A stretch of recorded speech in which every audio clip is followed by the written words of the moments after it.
Now, Wave 31 Storm Tracker Chief Meteorologist Taylor Knust with 31 Triple Doppler. Comfortable, mild night. Looks like all the rain has come to an end. Yep, we are rain-free for the last night of May. Here we go. That's right. Meteorological summer is June 1st, begins on June 1st, so here we go. And it's like Mother Nature knows because How about that? Yeah, we're going to crank up the temperatures here quite a bit over the coming days, so get ready for a change of pace. Right now, it's very comfortable, upper 60s and low 70s out there. 73 in Huntsville, 70 in Fayetteville, and down to 69 degrees at this hour in Decatur. 31 Triple Doppler, all rain-free. We're going to stay dry the rest of the night tonight and early in the day on Thursday. Big picture, though, we do have a pretty big system, unorganized right now, but still, this is trying to organize in the Gulf and across parts of Florida, and it is an area that the National Hurricane Center is watching for possible cyclone development over the next week or so. They have it at just a 20% chance of formation the next 2 days, as well as the next 7 days for anywhere around this highlighted area around the Gulf.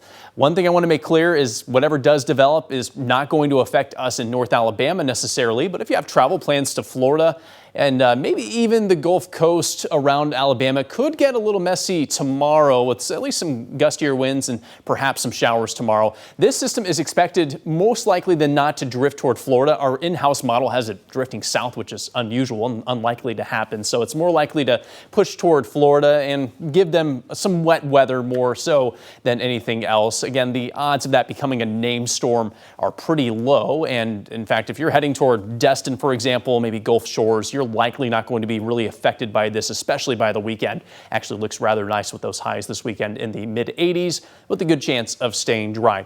That's kind of what we're looking at here locally tomorrow as well. Highs back to the mid 80s, isolated shower and storm chances in the afternoon, very similar to what we have seen the past couple of days. Future radar has things staying dry in the morning, and then the typical pop-up showers get going in the early afternoon. Most of it looks like it's going to start in Tennessee and then drift southwestward during the afternoon. So a handful of you, just like today, will get a brief downpour, maybe a couple of cracks of thunder, and then things should clear out by Thursday evening into Thursday night. One more possibility at those downpours on Friday afternoon. If you have plans Friday evening, good chance you are dry.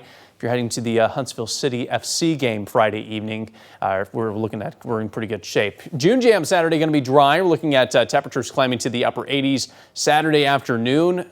Sunny skies. It's going to be pretty hot out there, so bring the bottled water with you as well as some sunscreen. But chances of rain are pretty much zero across North Alabama for the entire weekend. So if you do have those outdoor plans, looks like we'll be good to go in that regard. It's just going to be pretty toasty out there with a lot of sunshine coming our way on both Saturday and on Sunday. Here's what that means with our temperatures. 90s in the forecast for Huntsville on Saturday as well as Sunday. Again, looking awfully toasty out there. And while maybe not consistent 90s into next week, we are going to stay on the warm side through the first 10 days of June. Upper 80s expected all the way through next week with just limited isolated shower and storm chances. Kind of settling into a dry but hotter pattern as we flip toward June here. Yeah.